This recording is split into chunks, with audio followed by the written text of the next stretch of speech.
Welcome to The Favorites, the podcast presented by Bet365. We are part of the Volume Podcast Network. I am Chad Millman of the Action Network. Today, I'm joined, as always, by my co-host, my companion, my compadre, my BFF, professional bettor, Simon Hunter.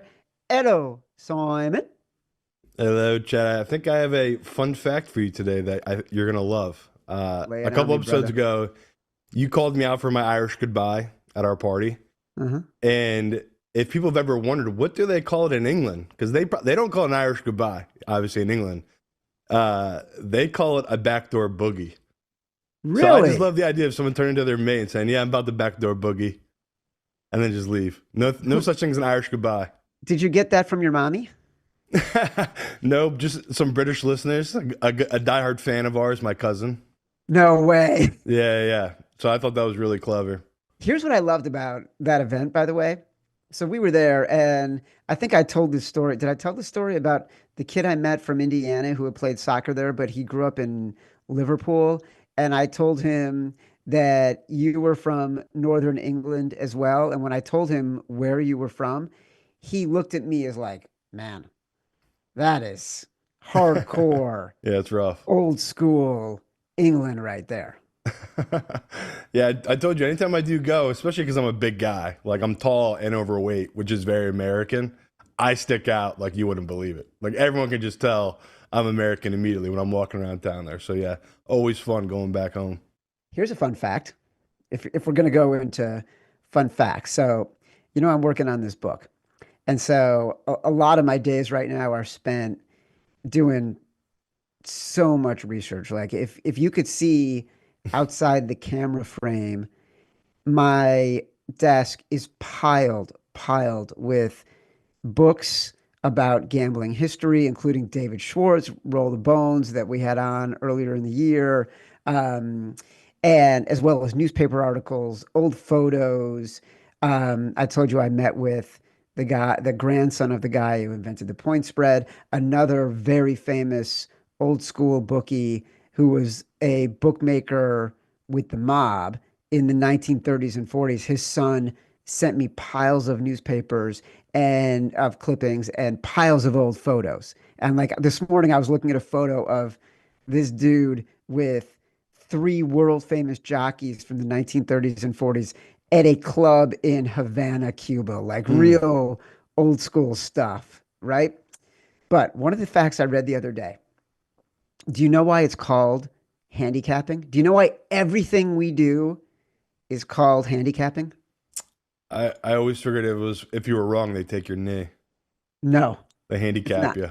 No, it's not. It's not. It's in the 1870s, the guy who ran like the Jockey Club of England, who was a royal admiral who probably had a name of Sir something or other. Um, Everyone loved horse racing in England, as you know, as we all know. And they were trying to find ways to make the races more even because there would be horses who were really fast and horses that were really slow, and they didn't have odds yet. And so they were trying to figure out how to make it better for bettors. So they would add weights to the fast horses to give them a handicap. And that is how it's called handicapping. That's insane. Isn't that great? Yeah. I So love that's that. funny and then golf took it. That's interesting. Yes, exactly right. Yeah. Betting has added to the vernacular of sports in so many freaking ways that I've always known, but I'm like unpacking in so many other facets as I go through this research. It's super fun. I can't wait to come to South Jersey and sit with you for the day and tell you everything I've learned so far Looking forward to it, brother. about this history. You know what else I'm looking forward to? We got a big guest coming on. This guy is so super famous in the world of draft coverage, revolutionized the game. It can only be one of two people. Okay. I think you know who I'm talking about. I think the guests or the listeners know who I'm talking about. We're going to bring him on in a second. As a reminder, The Favorites podcast is presented by Bet365, and new Bet365 customers get $150 in bonus bets when you bet $5. Sign up using promo code Favorites, deposit $10, place a bet for $5 to get $150 in bonus bets. Those bonus bets can be used on spreads, totals, player props, futures, and more.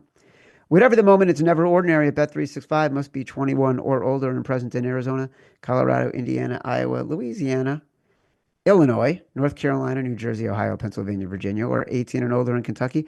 Gambling problem? Call 1-800-GAMBLER or 1-800-BETS-OFF. In Iowa, terms, conditions, restrictions apply. All right, as promised, we are welcoming one of the most prominent media figures when it comes to the NFL draft universe. You can argue that there's only two people that matter in this universe, and he is one of them, one of the longest running and most respected mock drafters anywhere.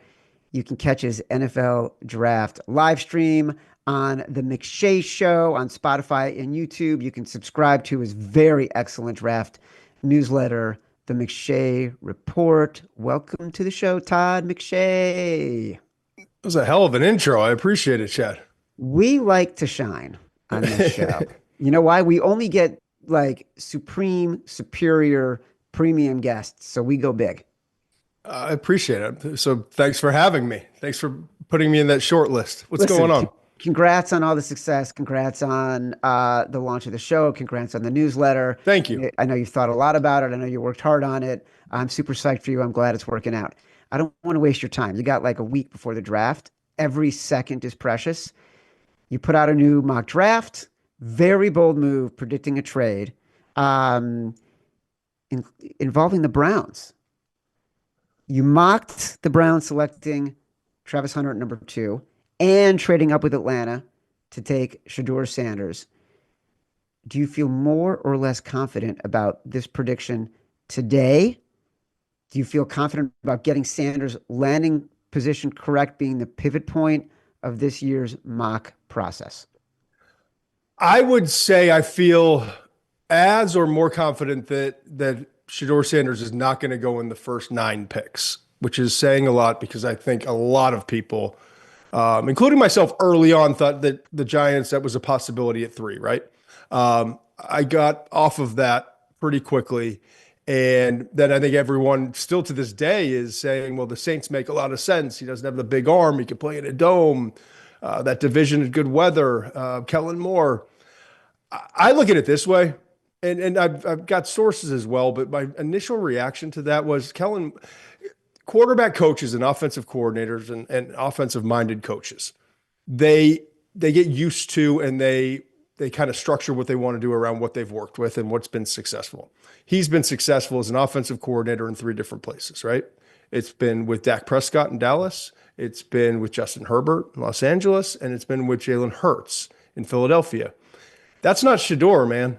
That's just, Shedeur would fit with Cleveland. And the reason why I had Cleveland trading up, and we'll get to that in a second, like Kevin Stefanski is won with that kind of guy. He won like 10, 11 games with guys who didn't have big time arms, including most recently Kirk Cousins. Not the biggest, not the strongest arm, not the most mobile, but what makes them successful? It's fast processing, very accurate throwing the ball around the field. So I like Cleveland and Shedeur as a marriage in terms of what the coach is used to and what the coaches had success with at the quarterback position.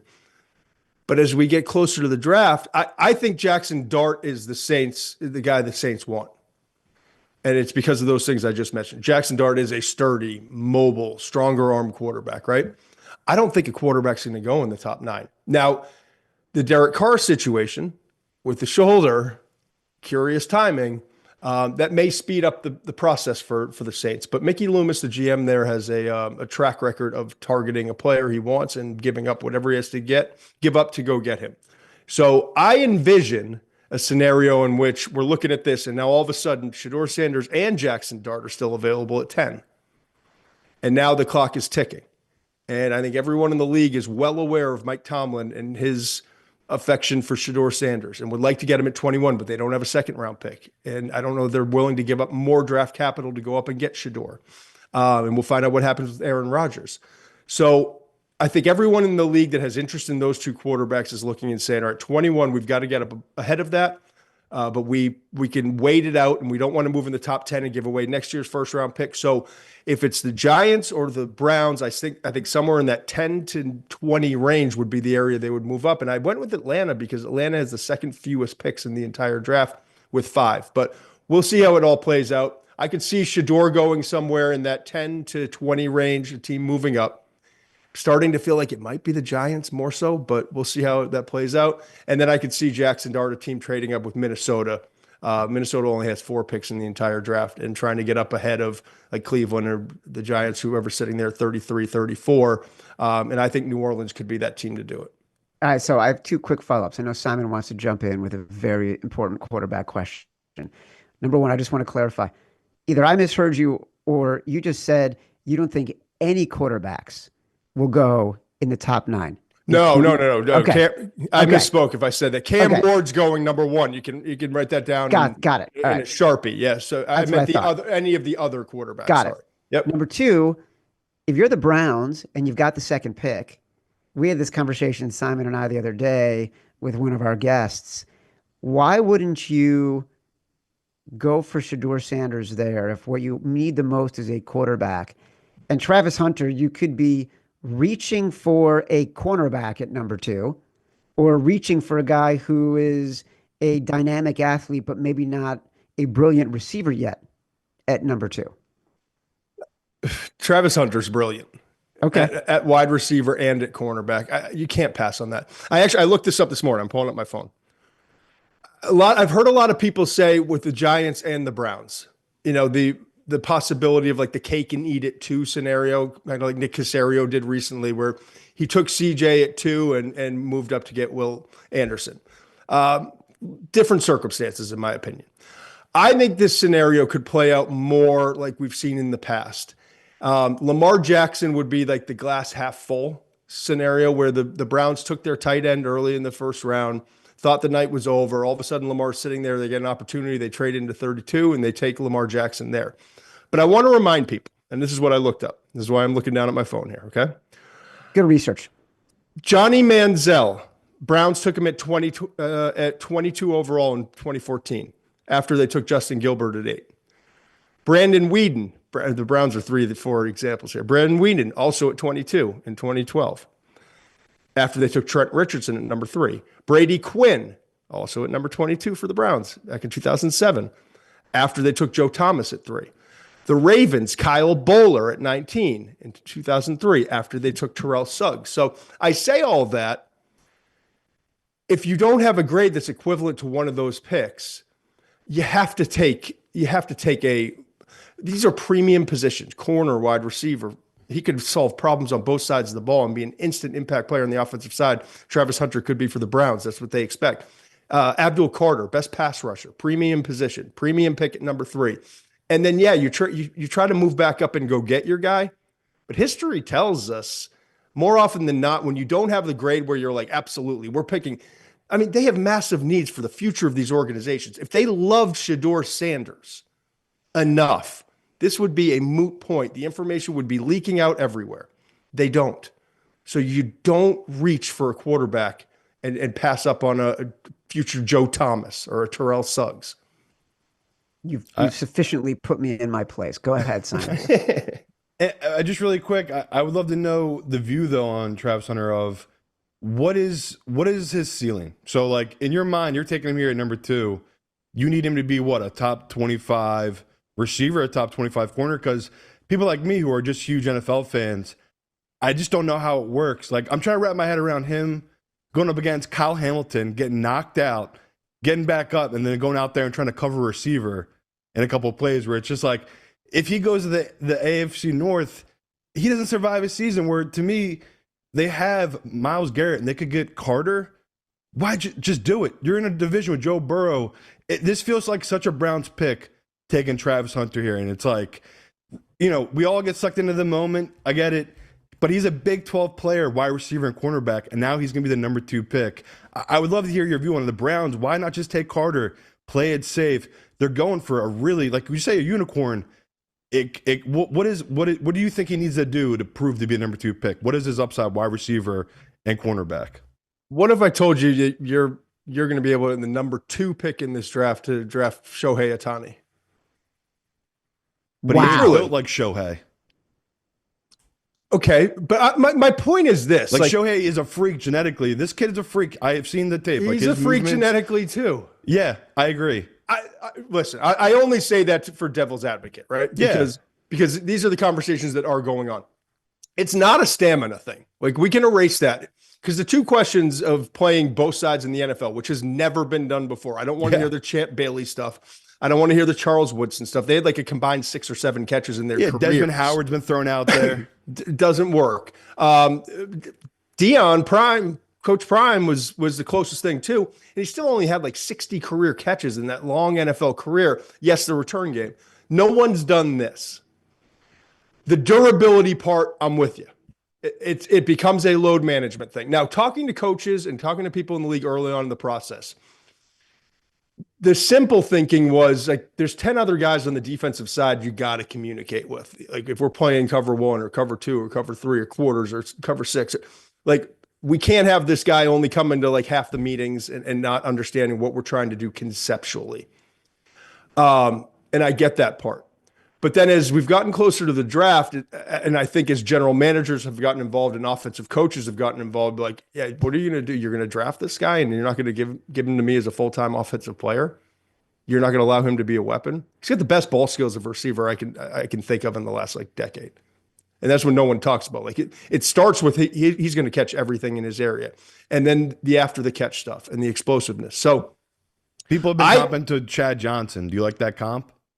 I see Garrett. Yeah, I don't mind it. Garrett Wilson, I see a lot of too. Like, you think about Garrett, I don't want to say it as proud, but like when things were going well just 2 years ago, like Garrett Wilson was one of the stars in the NFL. I think that's what he can be on offense. Now, how do you then overcome maybe he's not in every meeting? Well, maybe we just do things differently in the league. Maybe he can be in both meetings. Maybe we figure out the schedule where he can do both. Maybe we figure out how to not flood him and we can use him in sub packages and red zone. And yes, he's not going to be your every down. He's not going to be like Christian Gonzalez was with the Patriots, step in, shut down corner. But maybe he can provide that. Like, it took the Jets 2 picks to get Garrett Wilson and the other, I want to say Revis because it's Revis Island. The cornerback that they got, Cromartie. No, not Cromartie. Sauce. Juice. Yeah, Sauce Gardner. Thank you. Sauce Gardner. Yeah. So it took 2 picks. Maybe you're not going to get quite that, but could you imagine with 1 pick to get somewhere close to that kind of impact that they had for that first year rookies for the Jets? You're in the know. It's a done deal. Travis Hunter at 2. I don't want to say it's a done deal because this is a betting show. People can bet on this. So right now, I understand that. You can get the over. It's a good number. I get that, but I wouldn't do anything but bet on Travis Hunter. They're the only reason for reservation is the Browns. Like, Andrew Berry's notorious in circles for misleading people. So like, there's plenty of other bets. I've looked. I've been on FanDuel. I've been running. I'm looking around. My friends are calling and texting, and there's plenty of other bets where the odds are better. But if you're just looking like you feel really good about getting the money, I would take that. I would take Carter at. What's Carter, like minus 300 now? I said last week, I was like, take him at, it's not going to get better than minus 200 for number 3 with the Giants. I still would take that there. Yeah, I'm just hoping the owner of Cleveland talks to another homeless guy on the way to the stadium before the draft and makes some draft pick that way. So, like this draft is really fun because of the quarterback position. Like, as this is a betting show right now, the over 2.5 quarterbacks in the first round, it's only up to minus 450, right? So people are hammering that because Milroe now getting a ton of steam. People are really talking about him. That teams, the Browns, if they do take, like you said, Travis Hunter, they're a team that picked 33, then moving back in the first round, taking this kid makes sense. We've all heard Dart with the Saints. I can't imagine. So I'm going to cut you off. I'm sorry, but I love this stuff. Let's just bounce back. I've got a bunch of things on my mind because I was looking through FanDuel yesterday. So I get it. It was like minus 3 something yesterday. So you're saying it's minus 450. Yeah, it's moving. So if you have the money in the bank, just go put it down because I can't see a scenario in which 3 don't come off the board. Now, if you told me the over-under was 3.5, I'd lean under. But I think the Saints sitting there at 40, even if you get to pick like 23, 24, 25, and all of a sudden there's only 2 quarterbacks off the board. Let's say Shador fell to 21, or a team moved up to get, because of the concept that the Browns are at 33. And this is why I've been doing this 25 years. I have never seen 4 quarterbacks travel the country, or organizations fire up their private jet and travel all around the country to work out. Like, the arms are tired of Jackson Dart, Shador Sanders, Jalen Milroe, and Tyler Shuck. So, and the reason they're tired is these teams are trying to figure out picking at 33, 34, the Saints at 40. Then you got to remember too, there's the Raiders sitting there early in the second round. The Jets may have their eye on a Jackson Dart. So like, there's enough concern that, okay, we just flew all around the country. We just worked out these guys. The last thing we did in the scouting process with these quarterbacks, I love this guy. So you're going to just sit there and hope that guy's waiting for you overnight coming into Friday. I just don't see it happening. So yeah, it's going to cost you a lot of money, but I can't imagine a scenario in which we don't have 3 quarterbacks in the first round. How often do you, as an expert who goes to a lot of the events where there are private workouts and group workouts and, senior days, et cetera, but also watches an inordinate amount of film on all these guys, do you change your mind after the season, after having seen all this tape and all this development? Because my feeling is that there is a little bit of forgetting what people have seen on tape and falling in love with what they see in real life in these private workouts that are not the same as a game, and it becomes a little bit of recency bias. Yeah, there's just so much nuance with the quarterback position. I think people have gotten to see the combine workouts and the pro day workouts, and they're staged for them. I mean, the combine isn't staged, but it's the same throws. It's, trying to time it out with these receivers so you're not trying to throw with anticipation. The difference with this is you bring your offensive coordinator, you bring your quarterback coach, you also bring your owner. You have dinner with them the night before. And yes, there's part of it where sometimes too much emphasis can go, like, I just love this guy. I want to work with him, the human being. I get that part.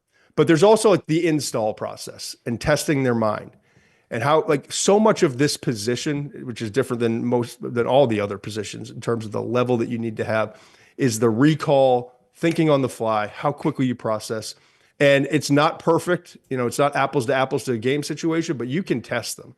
And I think that's the part when you're doing these private workouts, it's just as much about the brain and the timing of the operation as it is, oh, he's got a strong arm, stronger than I thought on tape. Like, that part gets overrated because it's what the public gets to see versus what the public does. I've never been to a private workout. Like, scouts haven't been to the private workouts. It's the GM, the head coach, the offensive coordinator, and they're very much tailored to what they're looking for. In your opinion, right now, who is the safest draft prospect this year? That word is tough. I mean, highest floor. How about highest floor? Highest floor is Tyler Warren. There's no real durability concern. You can say, here's the thing: if you can wash out, if he stays healthy, because you can say that for every prospect, but there's greater risk with certain ones, and we all know. I don't know that his ceiling is necessarily as high as some of the other guys that will get drafted right near him or after him. I think Colston Loveland has a chance to maybe have a bigger yards per catch, and I don't want to say catch more passes, but more explosive and create bigger opportunities in the pass game, because he's a little bit more sudden, twitchy, best route runner of the tight ends. But I just don't see a scenario in which a healthy Warren fails. Like, I like first downs, man. This guy's a first down machine, whether it's 8-9 yards and just turn around and grind out the last 2 or 3, or if it's a 3-yard little screen to him, or just a quick hook to him, and then he's able to run after the catch. I'm not saying he's Gronk, but he's like the closest thing we've seen in a while since Gronk. I think he's going to be that kind of player.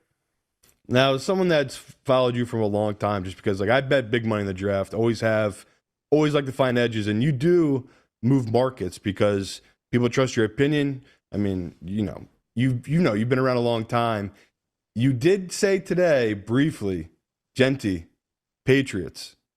I would love to know more about that because that moved the market. Like, you don't even realize it moved the market that people are like, oh my God, Gentry might be a top 5 pick. And if that does happen, that's crazy value. Again, it's probably not going to happen. It's more likely they're going to go Will Campbell, or who knows how the draft falls. But I just thought that was interesting that, this is a guy that started out at outside top 10. Now everyone's giving him love to the Raiders. Now you mentioned the Patriots. Is that something that's like real, or is that just they're enamored with the athlete that he is? Here's the interesting part of the conversations I have. I'm never calling Mike Vrabel and be like, Mike, who are you taking? Right. So it's always another GM or a personnel director who I talked, because everyone's talking to everyone now in league circles. And the conversation is never with anyone, even like Joe Douglas, I played college football with, we family friends, all of it, like never once, one time ever, never would. It's like absurd.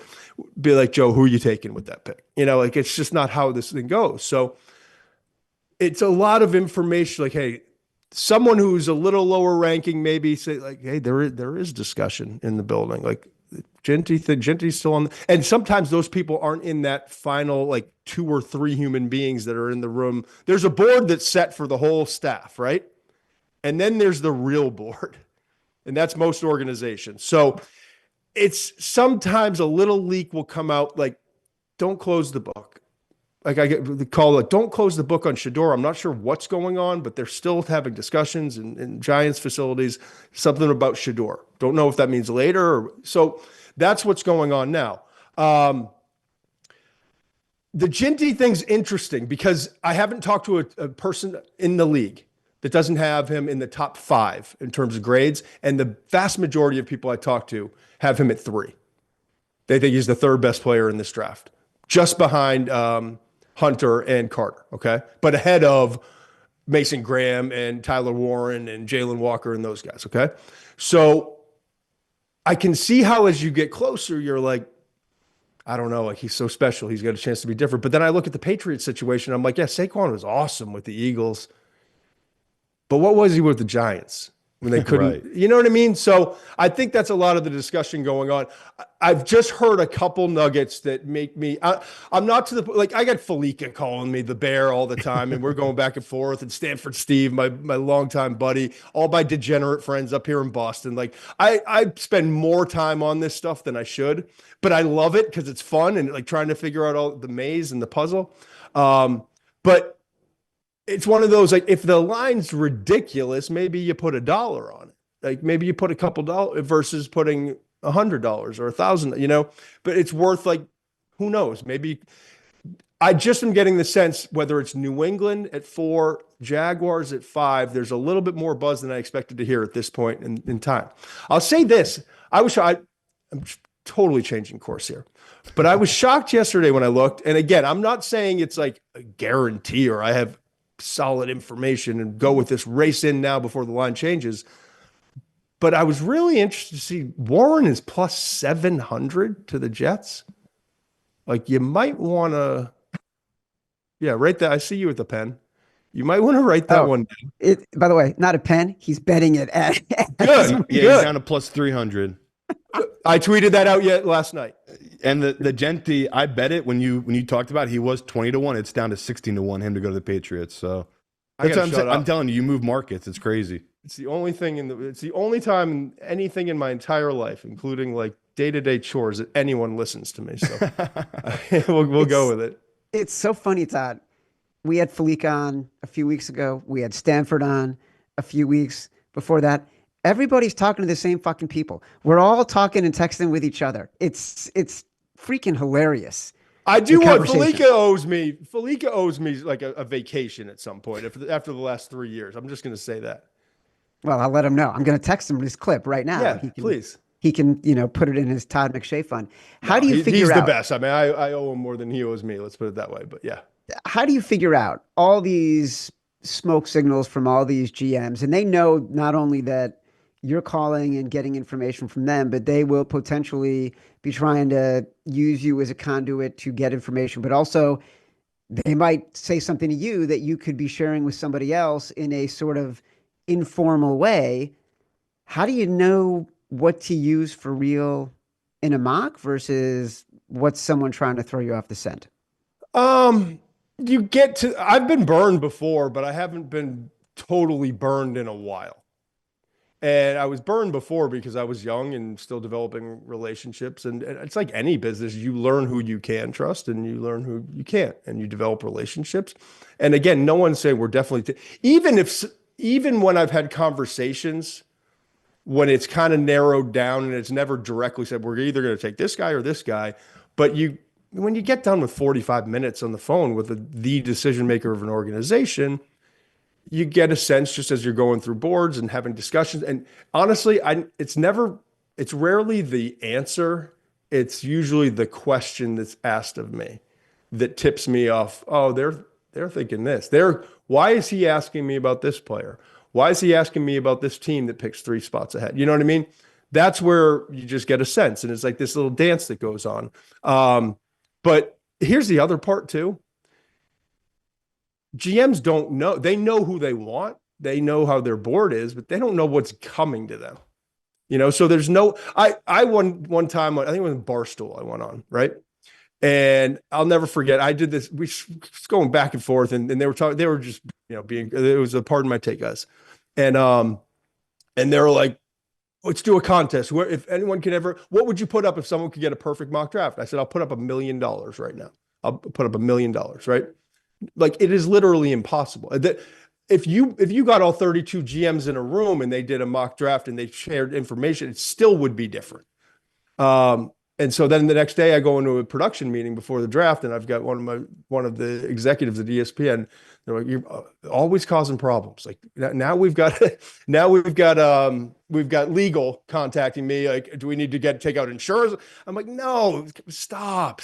It was a joke. But my point was there's no way to know definitively because one trade, one team picks something that you don't expect and it throws everything off. But I do like the numbers where it's like, how many of these position in the first round? Or if you're looking at a team and the number's ridiculous, like even the Bears, I think it was like plus 330 yesterday for a tight end. I think those 2 tight ends could go Jets, Bears, Warren, Loveland in that order. I really do. And I think you could get pretty good money on that. All right, before we let you get out of here, Simon wants the last question. Yeah. Yeah, I got to get my bias. And as an Eagles fan, locally, I'm hearing from guys I respect that Eagles are basically dead set on a tight end. And the fact that Dallas Goedert, last year of his deal, he's above the age of 30. Guy has tough time staying on the field. Is it a guarantee that they trade down and take one or trade up and get one of these tight ends? Or do you think that this is a deep enough class that you wouldn't touch that market? You don't know what Howie's going to do at that end of the pick. So it's not worth betting on them taking a tight end there. Yeah, I said Mason Taylor to them a few weeks ago. And as just kind of like keep an eye on this. And I feel like that's starting to grow, that concept. And I do think it's something Howie would do. I don't see him moving up for Mason Taylor. If one of these defensive linemen start to fall, and I mean, you've got 7 guys at the edge position. If one of them starts to fall, you've got like 5 guys at interior defensive line. I could see maybe up 2-3 spots, something like that. I think he's more likely to move back out of that spot. If he's looking at it, he's like, wait, there's still a quarterback or 2. I've got the Browns, the Giants sitting there. There's 2 interior defensive linemen and Mason Taylor. I can probably move back 3, 4, 5 spots and still get that same player and pick up a 3rd rounder or what, 3rd, 4th rounder. So I could envision that. I do like Mason Taylor there. It makes a lot of sense. It's a Howie guy. But they also, you got Malachi Starks and Nick Emanwari. Safety is a position they could address. Interior and edge rusher. We know even if they don't have a need, they could go there. And this class is loaded. So once again, even if you just stay home at 32, which Howie's pretty incapable of doing, if anyone who knows him. But if they stay home at that spot, someone's going to fall to them there. And so that'll be interesting to see. All right. Todd McShay, if there were a Hall of Fame for NFL draft analysts, Todd McShay would be in the inaugural class. That is why You're too much. You must subscribe to his newsletter, The McShay Report. Catch the NFL Draft YouTube live stream on Thursday, next Thursday on The McShay Show. Todd, excellent work as always. Good luck. This is fun, guys. We'll have to Thanks for coming on. revisit it, and hopefully we made some money and didn't lose anyone money today. Well, listen, Falika's got to buy a new house, so let's hope it works out for him. Take care, brother. guys. Thank you. All right. Thanks, Todd. Yeah. As a reminder, the Favorites podcast is presented by Bet365 and new Bet365 customers. Get $150 in bonus bets when you bet $5. Sign up using promo code Favorites. Deposit $10, place a bet for $5 to get $150 in bonus bets. Those bonus bets can be used on spreads, totals, player props, futures, and more. Whatever the moment, it's never ordinary. At Bet365 must be 21 or older and present in Arizona, Colorado, Indiana, Iowa, Illinois, Louisiana, North Carolina, New Jersey, Ohio, Pennsylvania, Virginia, or 18 and older in Kentucky. Gambling problem, call 1-800-GAMBLER or 1-800-BETS-OFF in Iowa. Terms, conditions, restrictions apply. Simon and I will return with our next episode of The Favorites on the Action Network YouTube page Thursday, 1:30 p.m. Eastern, talking NFL Draft with special guest Thor Nystrom, inspired by his colleague Matthew Friedman at Fantasy Life, who said Thor is better at this than he is. Download us from Spotify, Apple Pods, wherever you get your pods. Rate, review, subscribe, leave us 5 stars, say whatever you want. Feedback is a gift. Until next time, love you.